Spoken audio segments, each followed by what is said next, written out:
Hello guys, so there's an interesting thread that I saw that I want to talk about regarding Pulsechain testnet v4. I think it's a very important thread and really highlights some of the key aspects of testnet v4. Now it's from Scotty Does Know, a top HEXICAN. Pulsechain testnet v4 Richard Hart announcement thread, my thoughts thread, right?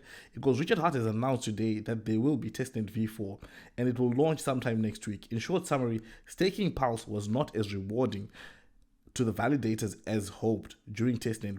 This is why we have testnets, to work out stuff before mainnet turns out. With majority increased supply, this had an effect of APY of staking Pulse. On ETH, APY for staking ETH is around 4 to 5%. For Pulse, however, testnet v3, the validators were earning about 0.3% APY. The inflation amount is being adjusted to reach about the target of 4 to 5% APY. Just like Ethereum's APY, inflation of Pulse will stay less than Ethereum's inflation. This change requires a hard fork of the network again to test this change, so hence why we are getting a testnet v4.